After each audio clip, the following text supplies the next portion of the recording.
berbahagia. Mana kesempatan yang terbatas ini, Khotib beri judul khutbah kita siap ini, bersabar atas bencana adalah pilihan yang terakhir.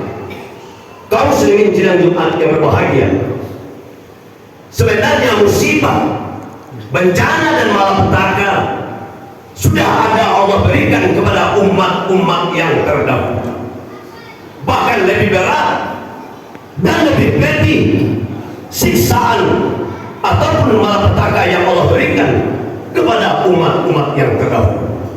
Kaum muslimin sidang Jumat yang berbahagia, Khotib baca di dalam kitab dan di dalam Al-Quran ada 10 bentuknya bencana dan malapetaka yang sudah Allah berikan kepada umat-umat yang terdahulu. Yang pertama, Allah memberikan air yang besar, yakni menenggelamkan umat-umat yang durhaka. Kita dengar kisah umat dari Nabi Musa alaihissalam, yakni Qarun beserta pengikutnya, Allah tenggelamkan di dalam lautan merah. Yang kedua, angin topan yang sangat dahsyat sehingga manusia tidak bisa satupun yang bisa mengelak atau melarikan diri. Begitu kuat dan dahsyatnya angin sehingga manusia mati bergelimpangan. Kemudian yang ketiga, yakni gempa bumi, sebagaimana yang kita dengar, yang kita saksikan selama ini, bahwasanya gempa bumi yang dahsyat dapat meluluh lantakkan masyarakat. Kaum muslimin sidang Jumat yang berbahagia, kemudian ada juga suara petikan yang Allah berikan kepada kaum Nabi Shu'aib yang disebut As-Sayhah, yakni Allah datangkan suara yang sangat keras dari langit sehingga manusia mati bergelimpangan. Kemudian yang kelima, ada halilintar yang membuat manusia tidak berkutik satupun mendengar suara yang keras. Itu adalah balasan dan siksaan yang Allah berikan kepada orang-orang yang durhaka. Kemudian yang keenam, ada pula Allah sebutkan bumi yang diputar balikkan sehingga mati manusia bergelimpangan. Kemudian ada hujan batu yang Allah berikan kepada kaum Nabi Ibrahim. Kemudian juga ada awan panas. Kemudian ada pula perubahan bentuk, yakni kepada kaum Bani Israel yang tidak mau patuh pada Allah dan Rasul, sehingga Allah kutuk mereka menjadi kera semua. Kaum muslimin sidang Jumat yang berbahagia, tentu saja sebagaimana landasan khutbah kita pada ini di dalam surat Asy-Syura ayat 30 sampai ayat 31 Allah katakan, dan musibah apapun yang menimpa kamu adalah karena ulah perbuatan dirimu sendiri. Wa ya'fu an katsira, dan Allah maafkan segala kesalahan-kesalahan kamu semuanya. Dan kamu tidak mendapatkan bisa melepaskan diri atau dengan adanya banjir bandang yang terjadi pada hari Sabtu yang dulu, yang telah meluluh lantakkan negeri ini. Tentu saja ini adalah sebuah pelajaran yang berharga bagi kita. Allah tidak ada sedikit pun ingin berbuat aniaya kepada kita hambanya, namun kita tidak menyadari bahwasanya malapetaka, bencana datang disebabkan oleh ulah dosa-dosa dan kesalahan kita selama ini. Kaum muslimin sidang Jumat yang berbahagia, datangkan bencana dan juga malapetaka. Yang pertama, az-dzunub, artinya berbuat dosa yang tiada henti-hentinya tanpa kita sadari bahwasanya apapun bentuk dosa dan kesalahan yang kita lakukan, semuanya pasti akan berujung kepada bencana dan malapetaka. Yang kedua, al-khataya, yakni kesalahan-kesalahan, artinya tidak ada lagi sesama kita untuk saling menghargai, saling menghormati, dan juga saling menutupi aib di antara sesama. Yang ketiga, az-zulm, yakni kezaliman yang sudah merajalela.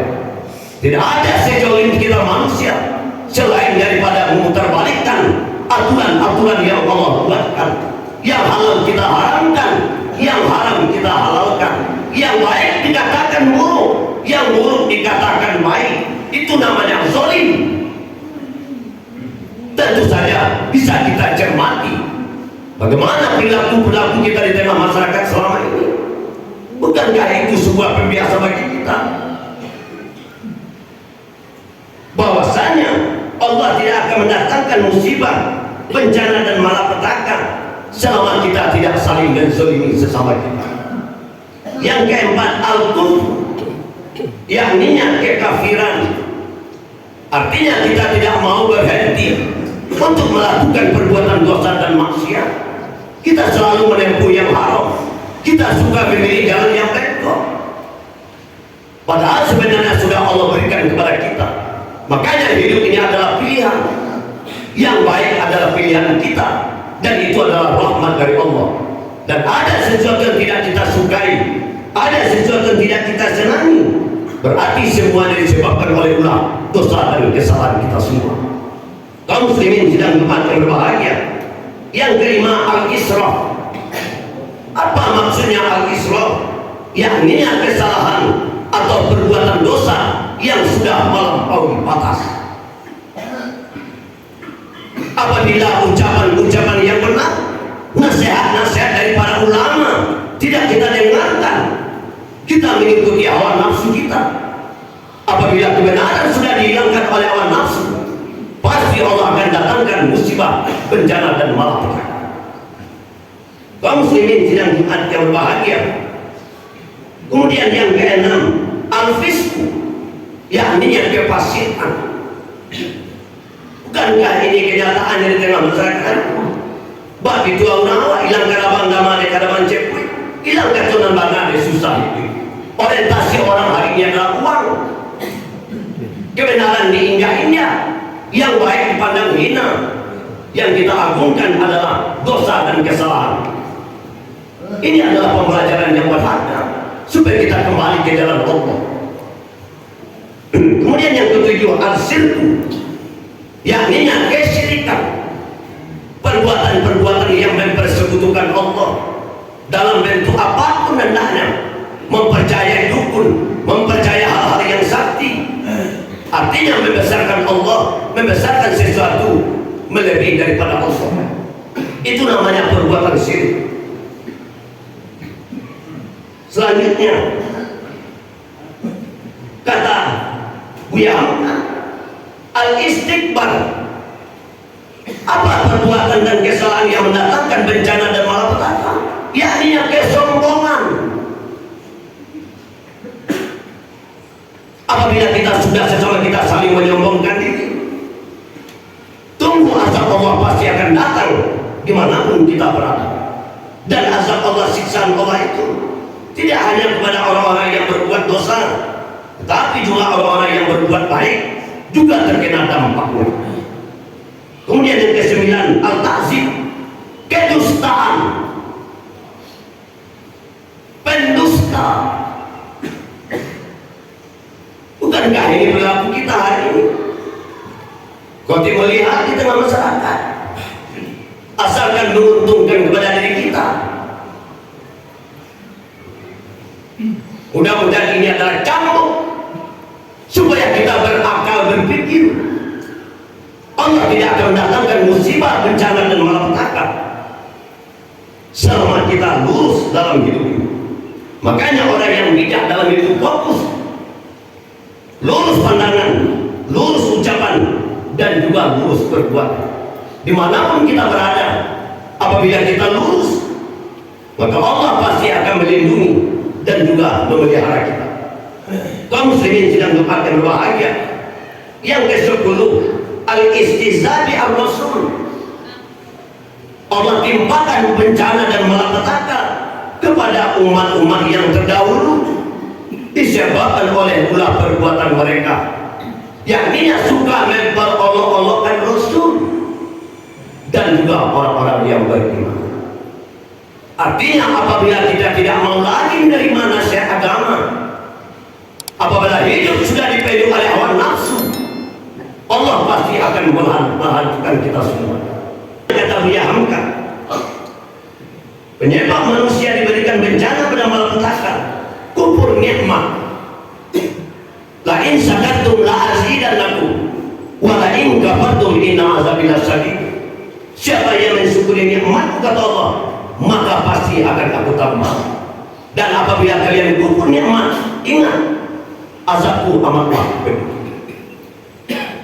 Kemudian yang ke-12, melanggar batas-batas Allah, artinya tidak mengindahkan aturan-aturan Allah dan Rasulnya. Kemudian yang ke-12, yakni bersikap atau berlaku curang. Bukankah ini yang kita hadapi? Mulai dari atas sampai ke bawah. Apalagi yang berbuat itu adalah pemimpin dan para penguasa. Curang. Yang benar disalahkan, yang salah dibenarkan. Berlaku curang, tidak adil, menilai tidak secara objektif. Bahasa sekarang, Allah pasti akan menghabisi kita semua. Kemudian terakhir adalah homoseks. Allah timpakan hujan batu kepada kaum Nabi Lut. Apabila kita sudah melampaui batas, kaum muslimin tidak doa dengan tentu saja musibah, bencana dan malapetaka sudah terjadi seminggu yang lewat. Tepatnya di hari kedua bulan Zulkaidah. Kalau kita lihat di dalam Al-Quran, kalau dibaca dari malam di dalam kitab dalam tafsir, kejadian yang kemarin itu adalah tanggal 11 bulan Mei tahun 2024. Kalau dibaca ternyata surat yang ke-11 itu adalah surat Hud. Tanggal 11 bulan Mei, kalau dilihat surat yang ke-11 adalah surat Hud, berisikan kisah-kisah semuanya. Yang jelas Allah melihatkan tanda-tanda kekuasaannya, tanda-tanda kebesarannya. Dan juga di dalam surat Hud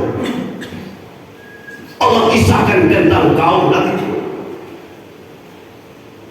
Allah berikan bencana dan malapetaka kepada umat-umat yang durhaka, yang tidak mau mengikuti perintah Allah dan Rasulnya.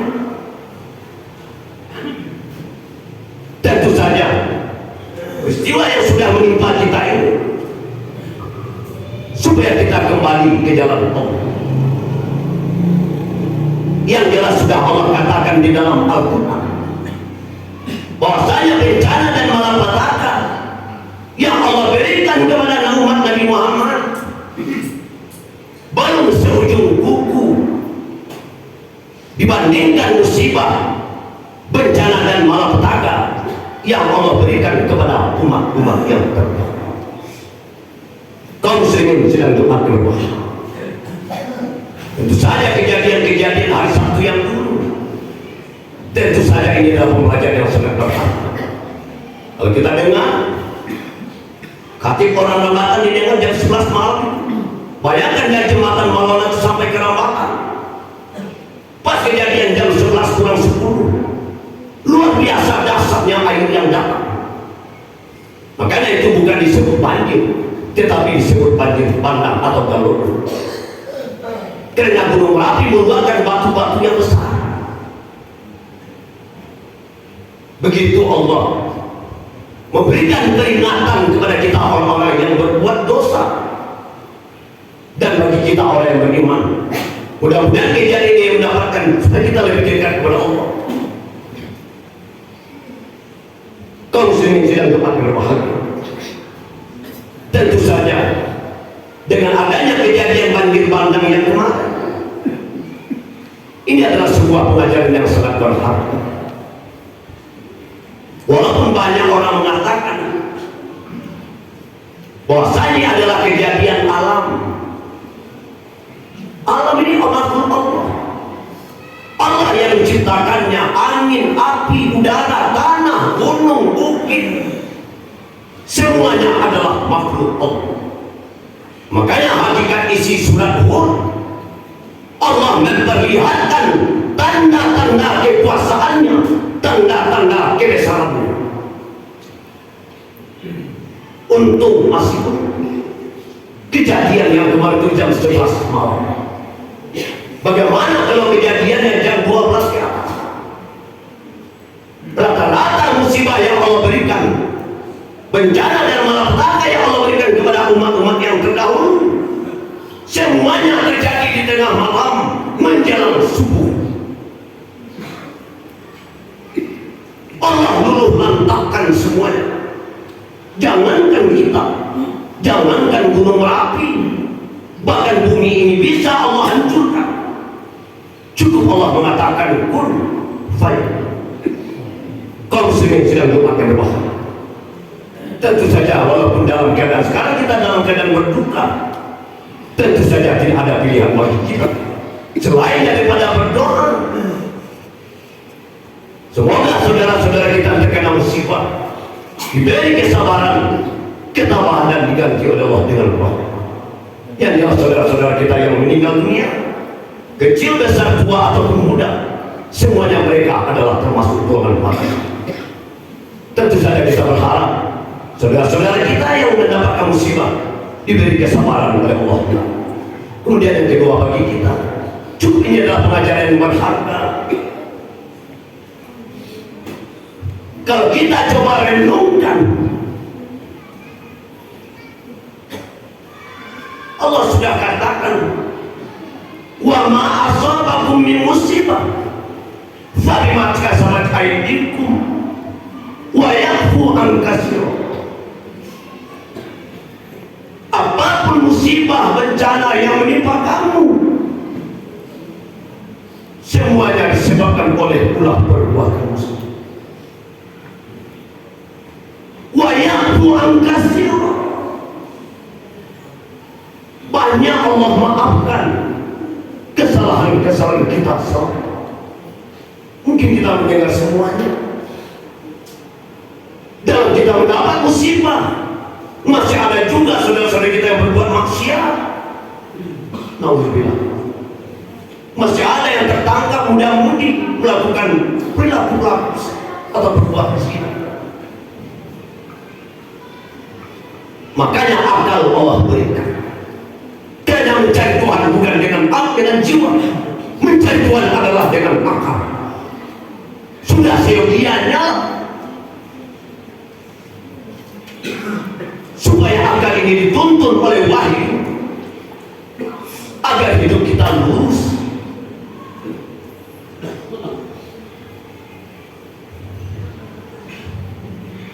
Tapi ternyata memang kalau kita lihat, kita manusia ini sudah melampaui batas, tidak mengenal lagi halal haram, dosa tidak berdosa, kecil tua muda, berilmu tidak berilmu, rakyat pemimpin sama saja. Mudah-mudahan ini adalah sebuah pembelajaran yang baik. Allah berikan bencana dan malapetaka supaya kita kembali kepada Allah dan Rasul. Tidak ada pilihan bagi kita. Semuanya adalah milik Allah. Makanya alladzina idza asabat musibah qalu inna lillahi wa inna ilaihi raji'un. Orang-orang yang beriman apabila ditimpa musibah, mereka mengucapkan sesungguhnya kami ini datang daripada Engkau dan sesungguhnya kami pasti akan kembali. Mungkin itu yang bisa saya sampaikan. Mudah-mudahan dengan kejadian-kejadian yang sangat mengerikan, yang sangat menakutkan, mudah-mudahan kita kembali kepada Allah dan Rasul. Supaya itu sebuah pembelajaran. Tandanya Allah sayang kepada kita.